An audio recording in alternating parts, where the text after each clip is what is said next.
Well, They're dead. It's certainly been a week. And now we have the final update on the lost submarine.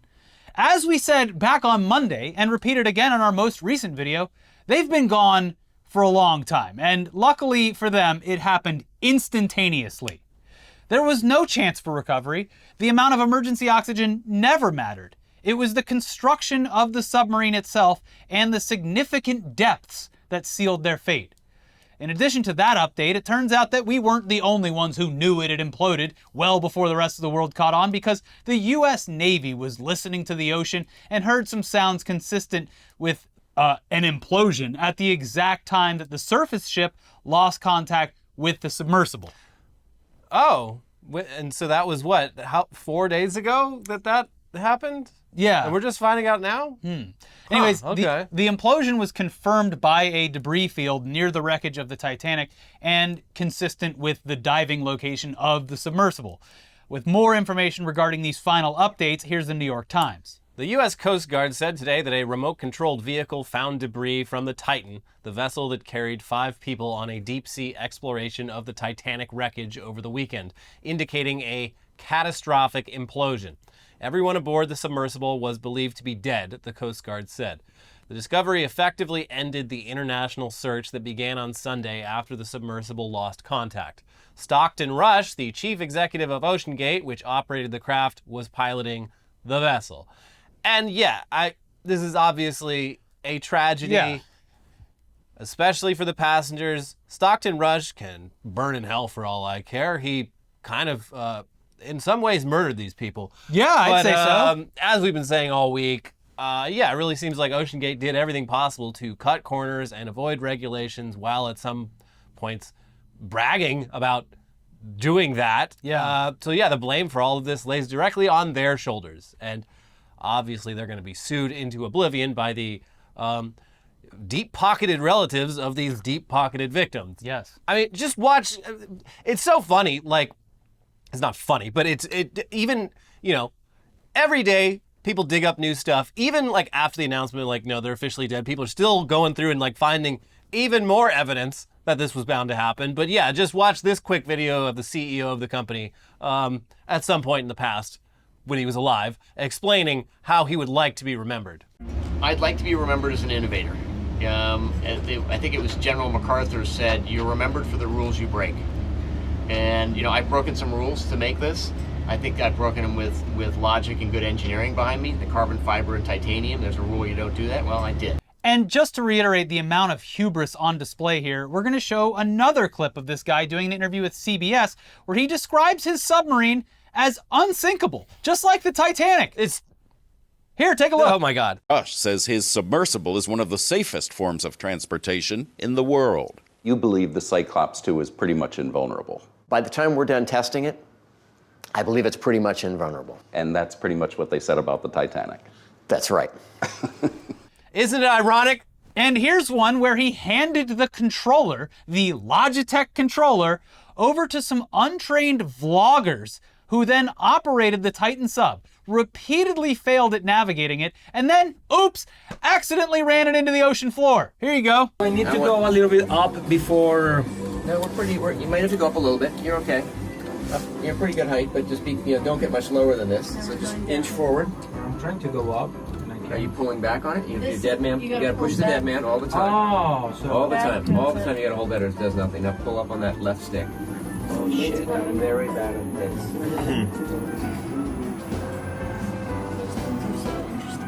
Oh shit. But in addition to all of that, literal experts from around the world have come out and spoken directly about this company and their operation. The warnings that were given to them, all of the red flags that they completely ignored, and how unsettling it was to see them operating in such a nonchalant way with paying tourists on board their vessels. Yeah, the deep sea tiny sub community is very small, as you might imagine. And yeah, like 5 years ago, everyone else doing this sent them a letter being like, hey, bad idea. You're making a bunch of fucking mistakes. You're going to get someone killed. You are rushing this. We've been doing this a lot longer than you have. You're going to fuck this up for all of us. Stop it. No interview stands out quite as much as the one that ABC News conducted with director James Cameron, who has spent the responses to this were incredible on Twitter because people were just like, oh, well, we'll see what a director of movies thinks. It's like, no, this guy he actually is an expert. He's been doing this since he created the movie The Abyss. So, and it has partnered with the guy who found the Titanic. He's been down there more than 30 times. He went to the Mariana Trench. This guy has dedicated his life to this. Yeah, he's a director of movies, but this has been his like weird little fascination for a very long time, and he's probably one of the foremost experts in this very niche field at this point. At the very least, the best expert that is public-facing and ready and willing to answer any and all questions with some bit of authority. Yeah, he's been down there a lot. He said in this interview that he's spent more time on the Titanic than the actual captain of the Titanic. Yeah. So he's been down there a bunch. He's actually been to the Mariana Trench, which is the deepest spot on the planet. It's 3 times deeper than the Challenger Titanic. Deep, and in the interview, side note, he's like, we spent 3 years developing this just on the computer, before even manufacturing anything. I saw some other videos from like some talk he gave a few years ago describing like a time he almost died on a dive, and what it came down to was that he very wisely told the people building the sub to set the let's go back up circuitry to its own independent circuit board because everything failed, and he's like, all right, well, at least I can go back up, because if this was all connected to the same thing, but yeah, there's like so much. There was a report this week that also came out that said that they could have had a communication with the ship up top, but that the guy was annoyed by the amount of checking in they were doing. Yeah, shut up. We're doing texting from now on. The whole thing is so aggravating. And yes, like I agree, specifically in the case of the billionaire, this guy is clearly tempting fate. He went to Blue Origin, he went to space, he went to the ocean. Yeah, come on, buddy. But all of this rests on the shoulders of OceanGate. Yeah, there's another passenger too, the French guy who, like, I guess James Cameron was friends with him, and it seems like he was like legit. Yeah. I don't know. We haven't heard a lot of talk about that guy. The one I feel horrible for is the 19-year-old. Yeah. And look, I know he's 19. He didn't even want to go. He didn't want to go. He did it for his dad as a Father's Day, father-son thing. They're adults. They're also stupid, and he did it to please his dad. It is horrific. Yeah, that's a bummer. Yeah, but back to James Cameron. Here's what he had to say in the interview with ABC. The certification protocols that all other deep submergence vehicles, except this one, that carry passengers, especially paying passengers all over the world, in tropical waters, deep coral reefs, other wreck sites, and so on, the safety record is the gold standard. Absolutely. Not only no fatalities, but no major incidents requiring all of these assets to converge to a site.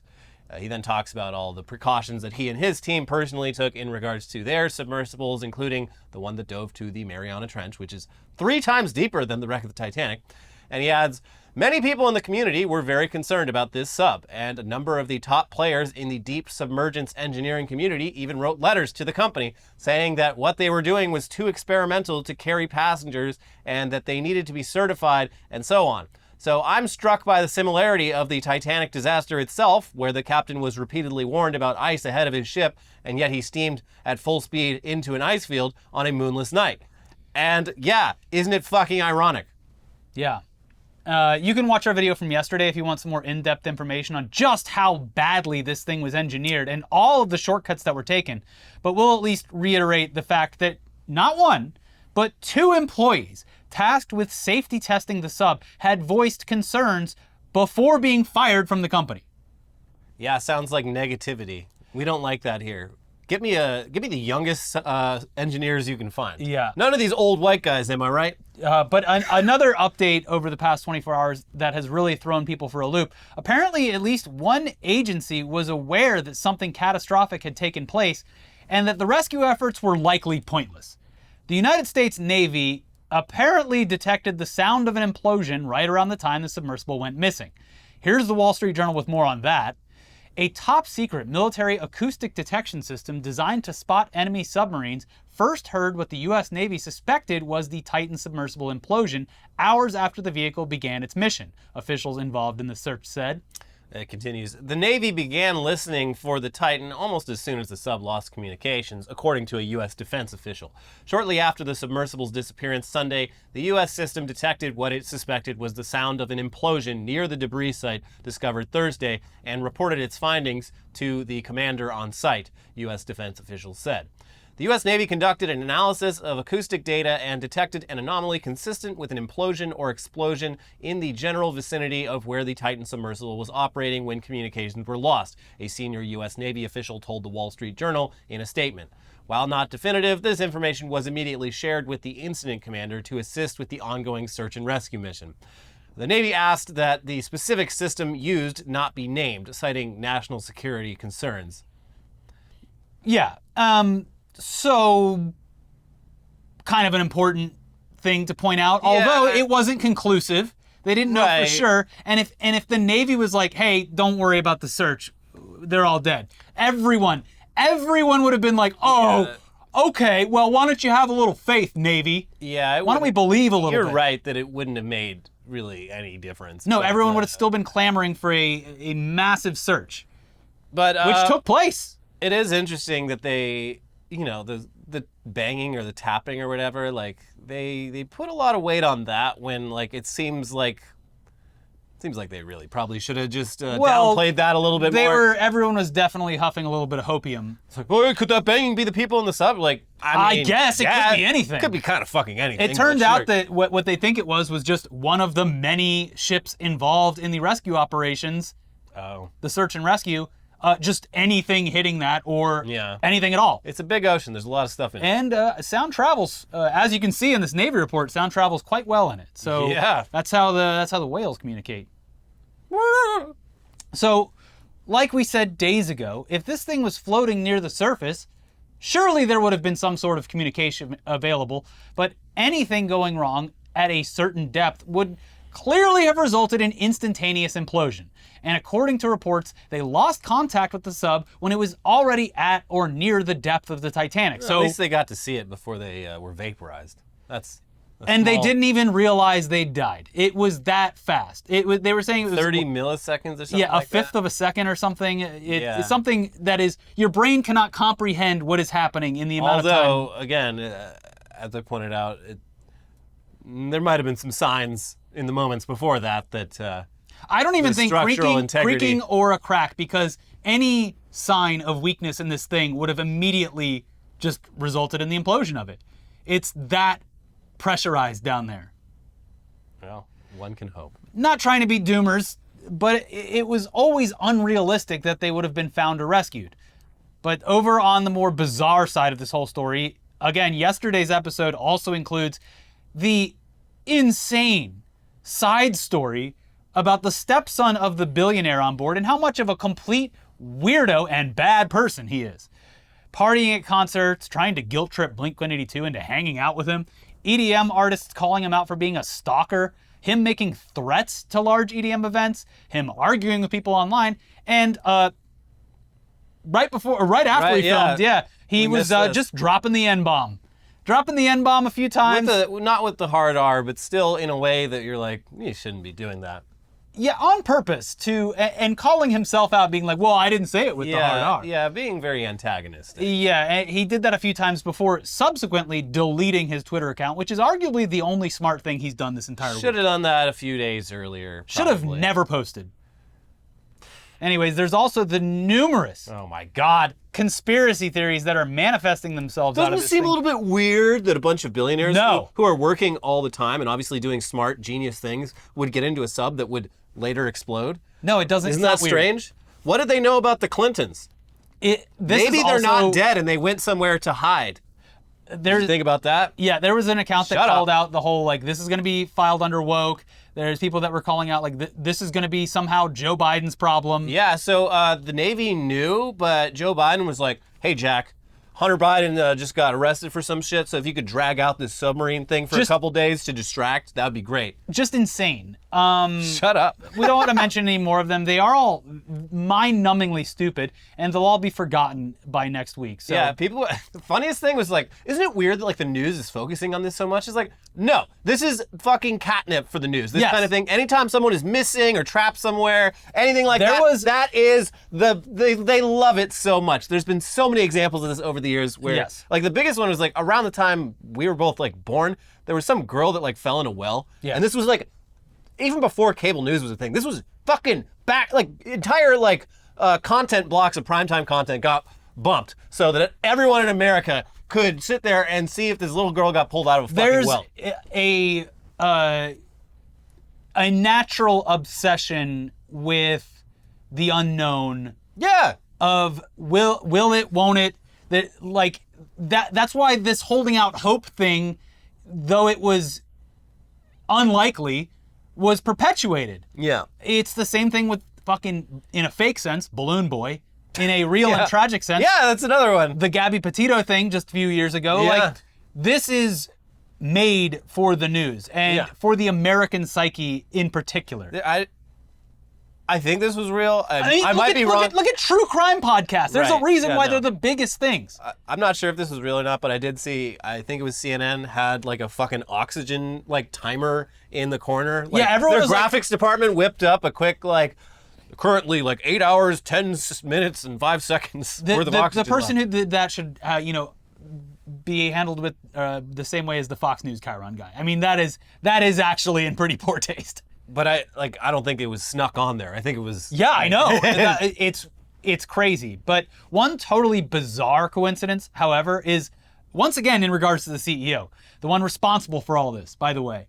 He was actually related to people who died on the Titanic over a century This is ago. some Final Destination shit. Here's NPR. The OceanGate executive who was piloting the submersible on its fateful Sunday dive is married to the descendant of a couple who died in the very shipwreck his expedition aimed to see. OceanGate founder and CEO Stockton Rush is married to Wendy Rush, the great-great-granddaughter of Isidore and Ida Strauss, who chose to remain on board the sinking Titanic together so that others could escape to safety in their place. They were the real-life inspiration behind the heartbreaking scene in James Cameron's movie in which an elderly couple embraces in bed as water rushes into their room. Damn. Yeah. But he's not blood related. It's his wife. Yeah, but related. So yeah, her family is just so much Titanic tragedy. Crossing the centuries. Yeah. Just a bizarre, completely preventable, insane thing that happened. And what's crazy is it'll take a lot longer for sure, but this is absolutely going to eventually happen in one of the space tourism companies. Yeah. It's going to take a while, but it's a matter of, it's just a matter of time. Yes. This kind of exploration going way down in the sea or way up in space. It is dangerous. It is impossible to foolproof it. Yeah. But like, that's what's interesting about all of this is James Cameron touting the safety record. It is, by all standards, relatively safe until a company starts operating outside of the boundaries of regulations and common sense judgment. Another thing with the Cameron sub versus OceanGate sub is like his manned sub that he took to the Titanic was pretty much the same like size as the Titan, but Titan was just a big empty tube which you could fit 5 people in, and like James Cameron's like he was like couldn't even fucking move because it was so full of like important instrumentation and like multiple levels of redundancy and whatnot. And again, this doomed submarine had to have a big porthole so that the paying tourists could see what they went down there to see. But it's more dangerous. It's not even a big porthole. It's like this big relative to the what you should have more safely than you down should there. have. Yeah. But anyway, let's move on now from this. Finally. Because despite being a captivating story regarding the hubris of man, there's not much more to be said. Lawsuits will be filed, OceanGate will cease to exist, and conspiracies will slowly but surely lose steam because they're insane. And the simplest answer has, especially in this scenario, Been right all along. This company skimped on safety precautions in favor of speed and money, and their sub suffered a catastrophic implosion that cost people their lives.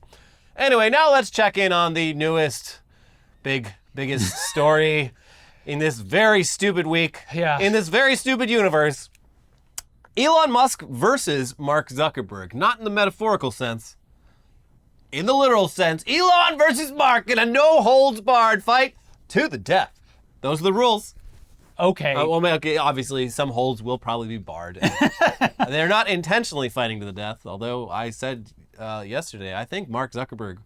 He has the ability. He craves the experience of killing a man with his bare hands, because when you reach that level of wealth, that's like one of the few, forbidden fruits that you can't simply buy with money. Mm-hmm. But yeah, it appears as though this fight might actually happen, which is insane for Elon. Yeah. What the fuck? This are you man doing? has backed him into a corner that I am loving. I am kind of a Mark Zuckerberg fan. It's weird, and I've seen the internet slowly be like, look, listen, we all know that this guy fucking sucks. Yes. But all I'm saying is, it would be fucking cool to see Mark Zuckerberg just pound the shit out of Elon Musk. Just beat him within an inch of his life. One of the takes that I saw was Mark Zuckerberg could immediately erase 10 years of bad PR with one punch. It's honestly true. I hate this guy. I would forget about all of that. Mark Zuckerberg and Musk, but Mark Zuckerberg has done irreparable harm to the entire world. Mm-hmm. But I still want to see him fight Elon Musk, and I would cheer for him. It would be in the this coolest one thing scenario he's ever done. And then, the post-fight press conference on his patio, smoking some meats. It's that's one barbecue I'd like to go to. Because he's going to have to give up the smoked meats during his training. Yes, that's right. But again, I don't want to overly glorify Zuckerberg here, but I just want to lay the ground rules here and say that he is in much better shape. He is actually trained for this. Yeah, he's apparently pretty good at it. He's, when you have all the money in the world, he's hired like the best trainers. He's got, apparently he's pretty fucking good at Having said that, fighting. A bad guy. A terrible person. So now that we have that out of the way. But he's also, I'll say this, Mark Zuckerberg is terrible in a way that is way less annoying than Elon Musk. He's terrible, but I don't have to see his stupid fucking thoughts throughout the day. Yes. Now, he's responsible for millions of other voices being annoying. Exactly. But he is one step removed from it. It's, like we've been saying this for years. If Elon Musk simply shut the fuck up and wasn't posting and addicted to the internet, people wouldn't know who he is. Yeah, it'd be like, he's the rocket guy and the car guy, and sometimes he says some things, but whatever. At least I don't have to see him just mouth off the dumbest fucking shit I've ever heard multiple times a day, forever, on a social media platform that he owns. That makes him worse. I don't know. In my book. We could fight about who's worse all day, but hey, let them fight instead. In the steel cage. I think I don't know yet who is worse, because Zuckerberg, he's got a lot of clout up in the terrible department built up. Let them fight. Let's have them fight down on the surface of or the floor of the ocean. It is ironic that the beginning of the end for Elon Musk's goodwill started with a submarine. You're right. We are in a simulation, just like he believes. Anyway, so there's been a couple important updates to the fight of the century since our last video, where we kind of briefly touched on the subject. It had just dropped. Yeah. We had to kind of squeeze it in there at the end. So in case you need a refresher, here you go. We should probably start off with the fact that, yes, Mark Zuckerberg has been training in jiu-jitsu for quite a while now. He's in damn good shape and has even started competing in his martial art of choice. He's going at it. I think I don't know if it was around the same time, but I feel like it was inspired by everyone making fun of him for water surfing or wakeboarding or something. Yeah. He was in a tournament recently where he won. Yeah. Kind of handily. So, and even professionals were like, he kind of kicks ass. Elon, on the other hand, needs security guards to go to the bathroom in the middle of the night. And he's, not to be mean, he's shaped like a submarine. He looks like Graham, the guy who was built to survive the car crash. Yeah, that picture of him getting hosed off. Very unflattering. Just not in fighting shape, I'll say. Even him at the F1 race where he's leaning over and his tits are just hanging out. Yeah. He's not in shape. And listen, glass houses I wouldn't pick a fight with No. Mark Zuckerberg myself because I know I'm out of shape. I was trying to say this about the stupid Dr. Disrespect thing, but like, no one's gonna fight each other unless it's something like this, because that's literally assault. Yeah, like most people, you don't want to get in fights. No, even the YouTubers and Twitch streamers who do that like streaming fight. I was shocked because this last one was the first one that I watched because Creator Clash? Oh, Yeah, because Brett was competing in it again. So I watched that one, and I was under the impression that they were going to be wearing safety gear on their heads, No. and they were not. And I am very concerned about the future of these YouTubers and streamers that is who not- are willingly taking blows to the skull. Yeah, not worth it. CTE Sorry. is not a myth. It is very real, and the consequences take a little while to show up. That's all I'm going to say. So no, I wouldn't. But luckily, most YouTubers you wouldn't even tell. Yeah. And they'll have something to blame it on. Yeah. Oh, no, I'm not racist. That's just the CTE. Yeah. Yeah. You can't cancel me. Anyways, Zuckerberg trains all day. Elon Musk, he posts all day. Zuckerberg would destroy him in any physical contest. Yeah. And even if Elon Musk gets mad at us for saying that, good, use it. Fight him. Yeah. Elon, get mad. And again, no fans of Zuck, just telling it like it is. Anyways, backstory. Earlier this week, someone mentioned that Meta was developing a competitor to Twitter. Elon responded saying that, oh, he's sure that the Earth can't wait to be exclusively under Zuck's thumb with no other options, which, yeah, true. Okay. Yeah. But I don't like being under your thumb either. No. So. Some random person chimed in and told Musk to be careful because Zuck does jujitsu now, and Musk replied, I'm up for a cage match if he is, lol. Zuck replied shortly after, just saying, send me location. Apparently that's an MMA meme. Yes, a reference to another fighter who said From when O'Malley threw a chair at Khabib's bus. I don't know. I don't follow this shit. I watch the fights sometimes because I'm a sicko, but last time I went to a bar to watch it because Yeah. I'm not going to pay for it. And some guy was like, so who you got tonight? And I'm like, dude, I have no idea who any of these people are. I just like watching them beat each other it's up. fun to watch, although if it gets, once the blood starts flowing, I'm like, okay. Come on, call the fight. Let him, come on. Look what they done to my beautiful boy. Yeah. Anyways, that's where we left off yesterday. Zuck was like, okay, let's go. Yeah. This was still playing out even as we left the studio, and it continued from there. So the latest is that Musk continues to play with fire in ways that, like all of his other decisions recently, will end up backfiring, making him look incredibly weak and stupid for no other reason than pure ego. Yeah. In response to Zuck's "Send me location" post, Musk wrote Vegas Octagon before adding a little joke that would allow him to back out of all this, like a little sizzy. Sissy with a C. Yeah, I have this great move that I call the walrus, where I just lie on top of my opponent and do nothing. Which is funny because he does look like a walrus in those hosing down pictures. Kind of, yeah. Mm-hmm. So Musk clearly has no idea what he signed up for, or he's hoping to joke his way out of it. Yeah. I was just pretending. Which would still make him look like a loser, considering how much he has tried to build himself up as some sort of alpha male over the years. This is what peak performance looks like, ladies. It's always the real alpha males who tell you that they're an alpha male and try very hard to prove that fact. Oh, did you put in here that Andrew Tate is offering to train Elon to Well, to he fight? can't because he's probably going to be in jail. Right. It's but that would just everyone look at, all the stars are here. But yeah, Andrew Tate's like The worst of the internet. Elon, I'll get you in fighting shape in no time. No, You just you have won't. to switch to sparkling water. What? And Elon's going to come to Romania to the prison to learn? I mean, prison's a great place to learn to fight. Hey, Andrew ask Tate. Danny Trejo. Andrew Tate can teach Elon how to fight. Elon can teach Andrew Tate how to grow hair. It's a nice trade-off, though. I mean, yeah. So Musk fans are waiting to see their hero physically fight another billionaire.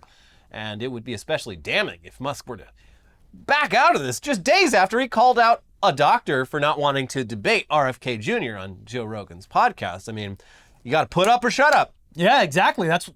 Musk, this is what you said, buddy. So why would you agree to something and then back out like a little sissy with a C? And that doctor, he never even agreed to the debate. Yeah. But Musk has publicly, though informally, agreed to fight Zuck. Yeah, but however, So it got a lot more formal because according to UFC president Dana White, the formalities are actually being worked out. Oh And my God. he is under the impression that both billionaires are very serious about this. Here's TMZ Sports, who spoke directly with Dana White on Thursday of this week. Elon Musk and Mark Zuckerberg are absolutely deadly serious about fighting each other in a UFC octagon. And it would be the biggest fight in the history of the world, so says UFC president No, it Dana wouldn't. White. It would be over in fucking 2 minutes. No, biggest meaning the most Okay. eyeballs, yeah. Yeah, I'm just saying, as a spectacle, it would be very underwhelming, I think. Dana told Harvey and Charles on TMZ Live Thursday he's been talking and texting with Mark and Elon Wednesday night and into Thursday, and says both men want to square off in Vegas. Elon, you are so fucked. Elon, you're gonna fucking die in there. He's gonna kill you. What are you doing? He's gonna knock him out in 2 seconds. Like, is he under the impression that Mark Zuckerberg is just like, oh, he's been taking some classes? Like, does he not understand the gravity of this situation? No, he is blinded by his own ego. Absolutely 100%. I mean, this is similar. This is the Americans who think they can fight bears. It's that crossed with the, like, you see this a lot with, like, high school, middle school kids, anime weebs who watch a lot of anime and therefore think that they can fight. And then they get in a fight and it's very embarrassing for them because turns out gravity works a little different in real life. The confidence needed to work your way up the corporate ladder is also the confidence that will get your ass kicked. In this case, yes. Yeah. Very exciting stuff. How could I lose? I'm a successful billionaire.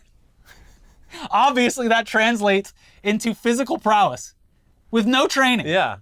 I mean, he is the protagonist of his own universe, so Yeah.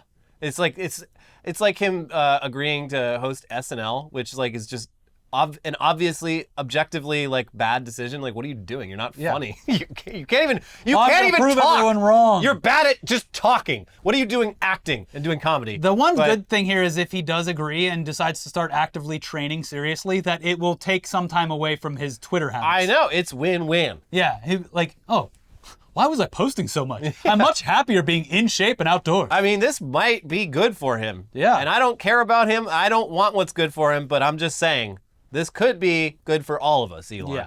Well, their reporting continues. Talked with Mark and Elon last night. Both guys are absolutely dead serious about this, White said. As for how big the event could be, Dana believes it would easily be the most watched fight ever, saying, the biggest fight of all time was Floyd and Conor. I just think it triples that. It triples what that did. There's no limit on what that thing can make. Dana expects the fight would gross hundreds of millions of dollars, and the loot would go to charity. Bottom line, this is no joke. Mark and Elon are serious, and Dana is determined to make it happen. And now I'm thinking, like, what would the undercard be? What's his name?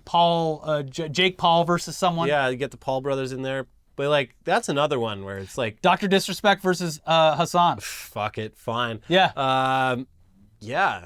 But let's get some more tech guys in there. Like, who's got grudges? Palmer Luckey versus... Steve Ballmer. Boy. I think Steve Ballmer would probably... I think he could kick a man's ass. He's got the intimidation factor. Yeah, he's old as shit, but, Yeah. like, that man... Like, he should have had multiple heart attacks by now. Just... You see him on the courtside at Clippers games, and this man is sweating buckets, but he doesn't stop. Mm-hmm. Steve Ballmer versus... Get the old Uber president in there. Yeah, Travis Kalanick, he's probably got some... Steve Huffman. Oh, Steve Huffman versus just any Redditor? Yeah. Yeah. Yeah. Let's do it. Yes, I believe that this could be the fight of this century. And look, I'm excited for it. He's gonna find a way to bitch out of this though. Absolutely. I guarantee it. It's not and gonna somehow actually happen. position it as him not bitching out of it. Yeah. Yeah. Anyway, of course, to all this we say, without a shred of irony, let them fight. Let them fight. But we're not the only ones eager to watch these two go at it. Apparently, the world's greatest mind. Every time this guy pops up, it's always something normal and good, right? Jordan Peterson, Dr. Jordan Peterson, our foremost public intellectual, he's really fucking horny over this thing. Yeah. He decided to post his intrusive thoughts on the timeline, saying in response to an article referencing the billionaire cage match, naked or clothed? I need to know, damn it.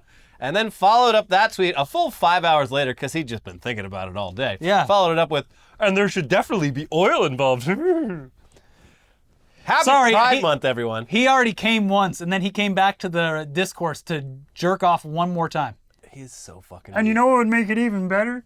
If they were greased up. He's so fucking weird. I would be ringside. Oh my gosh, if you thought the last UFC fight where like Donald Trump and everyone was ringside with Kid Rock, the absolute rogues gallery of people up front for this, Oh, yeah. Yeah. China, if you're listening. So yeah, just a wild thought. Yeah, so aside from Jordan Peterson being just really horned up about this match, we're pretty sure that everyone is hoping this actually happens, and both guys should absolutely put up $1 billion of their own dollars or more for charity. We know you're good for it, or at least Mark is. Yeah. We'd be more than happy to watch and support if the money was going to charity. Though with at least Elon and Dana White involved, there'd probably be some just inherent sketchiness to the whole thing. You want to double check those contracts, triple check them even. But yeah, it would be very funny if Musk actually cheated and did something weird and against the rules while Mark was trying earnestly to display his martial arts prowess. He gets a chair out. Slips like a razor blade into... Yeah, cuts his brow. Yeah. Does all kinds of weird shit. But no, I could totally see Elon like getting a chair or something, and Mark's like, no, I'm an actual trained martial artist. What I see likely happening is Elon doing a bunch of steroids, but doing them wrong. Like a doctor telling him exactly how to take them and him thinking he's smarter than the doctor. Oh, I'm feeling really good. I should probably take double. Yeah, like just enlarging his heart and his kidneys and dying in the ring. Just dying. Mark Zuckerberg killing Elon Musk. From the jab. Yeah. From no other reason. The jab. That's what they call the jab now. That's right, Elon. The jab does kill. Let them fight.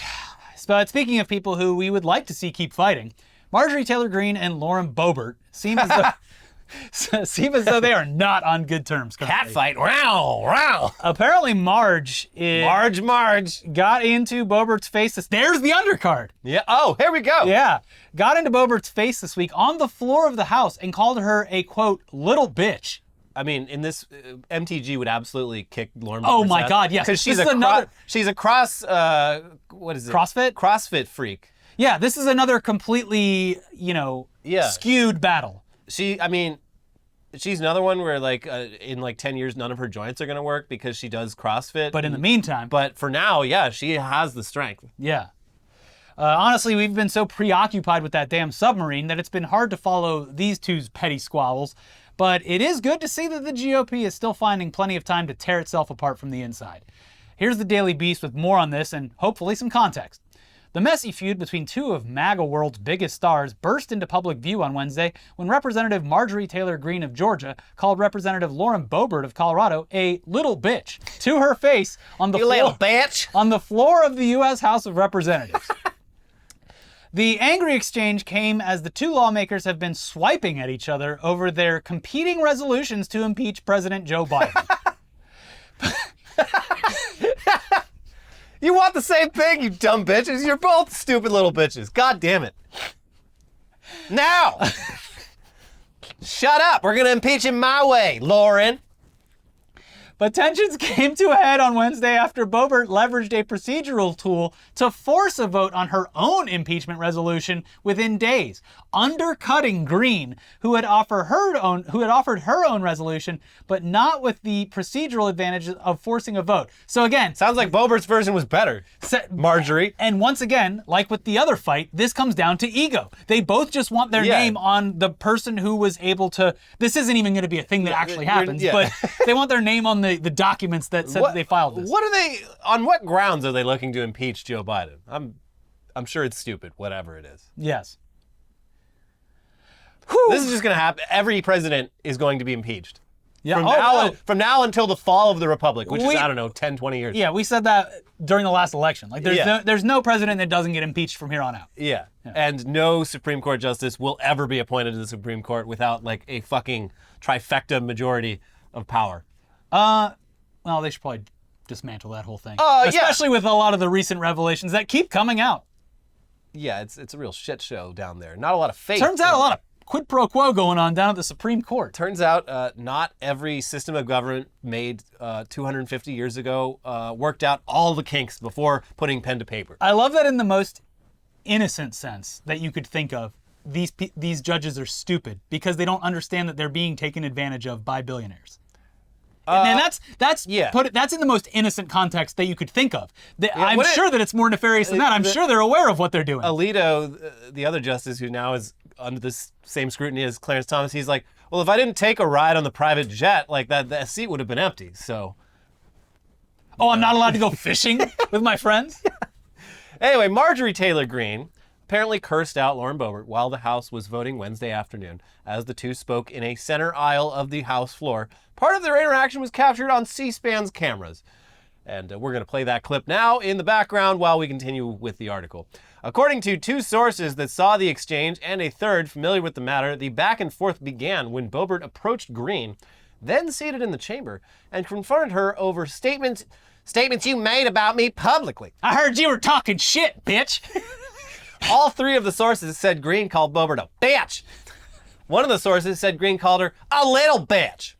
According to two of the sources, Greene then stood up and alleged that Boebert copied my articles of impeachment, to which the Colorado lawmaker fired back that she hadn't even read Greene's resolution. I don't even read. I've donated to you. I've defended you. But you've been nothing but a little bitch to me, Greene told Boebert, according to a source who witnessed the exchange. And you copied my articles of impeachment after I asked you to co-sponsor them. Bitch! Why doesn't you fucking bitch MTG just simply eat Lauren Boebert? The smaller of the two MAGA women. Yeah. Again, I feel terrible that the downfall of society and the end of the world is so entertaining. It's so stupid. We deserve it. We deserve the apocalypse. Yes, we do. It's fucking, everything's so fucking stupid. Everything keeps happening in the dumbest way possible.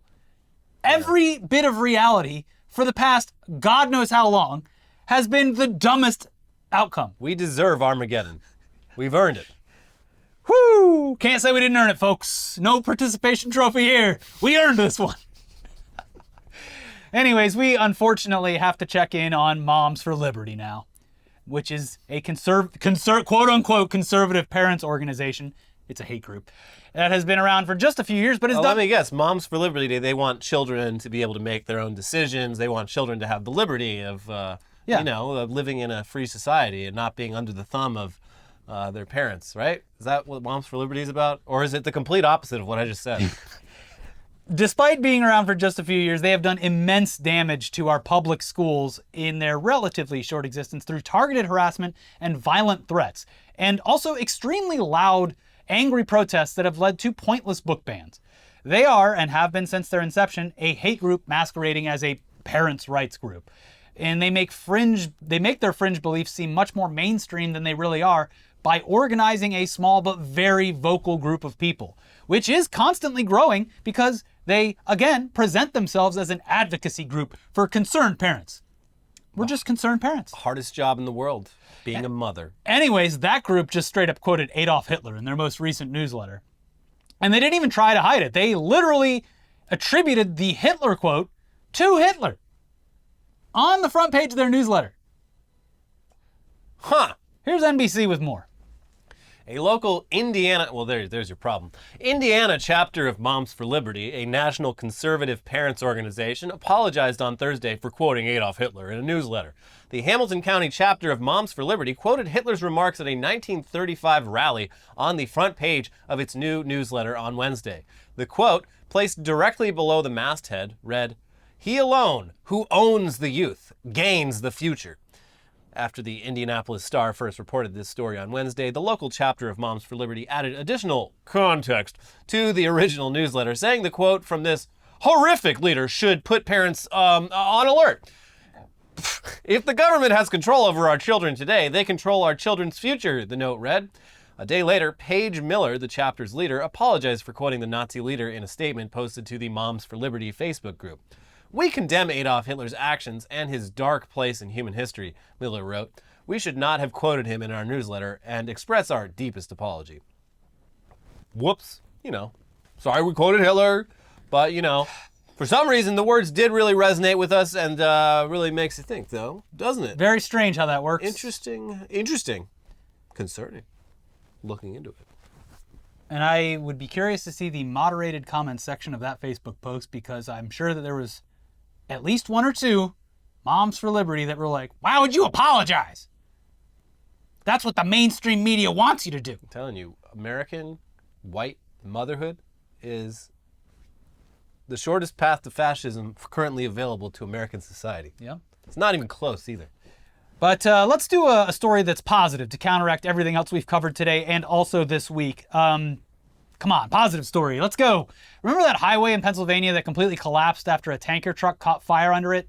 Well, the best estimates at the time were that repairs could take months and that commuters would be living through hell trying to navigate around this thing for the foreseeable future. Shortly after the wreckage was cleared and work was scheduled to begin, the local government set up a live stream so that everyone could watch the road's reconstruction in real time. Well, we do have one hell of an update for you. Just a week after the live stream was launched and just 9 or 10 days since the bridge collapsed. The road is temporarily finished. Okay. Temporarily? It's ready to start receiving traffic once again. Okay. So how about that? So they can put cars on it. That's good. Yeah.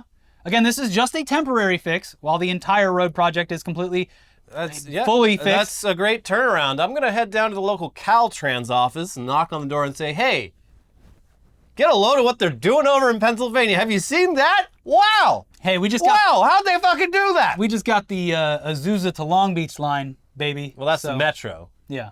Oh, okay. Caltrans does the highways. Yeah. And it's like the fucking 5 has just been under repairs for the last 10 years. It takes forever to get to Orange County. You can't. Everything's under construction. One more lane, bro. Just one more lane. I swear to God, one more lane. Give me That's one all more we need, lane. bro. I just need one more lane. Just one more. Just one more. Just one more lane, bro. Come on. Here's a local outlet, the Philadelphia Inquirer. Interstate 95 will open to traffic this weekend on 6 lanes of temporary pavement resting on a bed of gravel-like glass aggregate, Governor Josh Shapiro announced in front of the construction site Tuesday, a full week earlier than he had anticipated. We haven't always had a can-do attitude around here, that we can get big things done, that we can get it done quickly and safely, Shapiro said. I'm a governor who believes we can get things done again. We're going to change that attitude of people being surprised to folks expecting excellence from us. The progress report came 9 days after the elevated northbound lanes of I-95 near Cottman Avenue collapsed when an 8,500-gallon tanker truck carrying gasoline exploded while negotiating an exit ramp beneath the overpass, triggering a fire that weakened steel support girders. Questions remain about the timeline for the permanent new bridge to be finished, but the temporary roadway will allow some breathing room and provide relief to people inconvenienced by the gap in I-95, the major north-south route on the East Coast. Oh, also in California, they're, look, I still don't get it because you can fly there in 40 minutes, but they are finally starting work on the train that's supposed to go from LA to Vegas, which is going to be the most debaucherous thing. I mean, yeah, no, there absolutely should be a train there. My understanding, the problem with that and the problem with all the California's high-speed rail problems is that you need to get permission from every jurisdiction you go through, and therein lies the problem, because entire towns exist between Southern California and Las Vegas that are only there so that people can stop and get gas and like get Del Taco. And those people, if there's a train built through their land, like their purpose for existing ceases to be. Elliot, they made a movie about this. It's called Pixar's Cars. Yeah, cars. Yeah. What happens is the town continues to exist, but all of the mechanical objects in the area come to life. Well, that's very exciting. We should do that. Yeah. Anyways, but no one's going to see the world's biggest thermometer in Baker, California. If we they'll go there specifically for that purpose. No one's going to see the world's only McDonald's that is shaped like an old-timey rail car depot. And who is going to pull over at Zixie's Road? Yeah, come on. We got Stonehenge made out of fucking cars. Is that it? No, that's like further south. Amarillo, Texas. Cadillac Ranch. I've been there. Okay. But we got dinosaurs. That's on the way to Palm Springs. Well, the desert's just sort of... it's huge. You'll figure it out. Deal, lots of sand. But finally today, I wanted to give a quick shout out and promote a project that my friend Stanley is working on. You may have seen his videos on social media. He's the coming out of Mosh retirement guy. I thought he went back into retirement. he comes and goes out of retirement. I know his comedy speaks to a lot of people my age who'd definitely already hung up their camo cargo shorts. They stopped practicing windmills in the mirror and thought they'd spun their last spin kick years ago. His videos quickly went viral because they're very relatable for people our age who like heavy music. But he's been doing a lot more than that recently, including reviving some content over on Cracked's YouTube channel, where he does these little satirical micro-documentaries about recent movie releases. Anyways, he's trying to make an independent short film based on the coming out of Mosh retirement character, and has started an IndieGoGo page to raise money for the project. I think it's going to be great. It's right up my alley. I've already donated to it myself, but if you are at all interested in the project or just have a couple of bucks to throw at someone who wants to make something fun, please go check out his IndieGoGo page. I'll link it in the description below.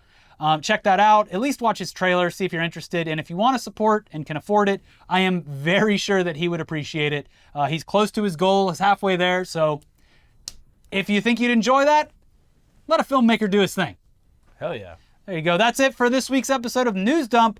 We will somehow be back to figure out news that is weirder than what has already happened. Yeah. It'll be our 1000th episode. So get ready for that. This is our 999th, which is kind of a cooler number, to be honest. Yeah, But, really it is. But that doesn't mean you shouldn't stick around for all 1000. Make sure you like the video. Let's get this 100,000 likes for our 1000th yeah, I think video. let's do that. 100,000 likes. 50,000 likes on this video, 50,000 likes tomorrow. If you're at work, just log into all your coworkers' computers while they're at lunch and go to YouTube and hit that like button. And make sure you're subscribed to the channel. If you want to become a member, click the join button. This episode wasn't sponsored, so it's sponsored by you. Click the join button. Tell your friend to click the join button. Don't do it at work. That would be illegal. But stay tuned. If you want more updates on, like I said, we went into more of the details about the submarine's bad design yesterday. So if you missed those videos, check those out. And we will see you soon for our 1000th episode. Bye. Bye.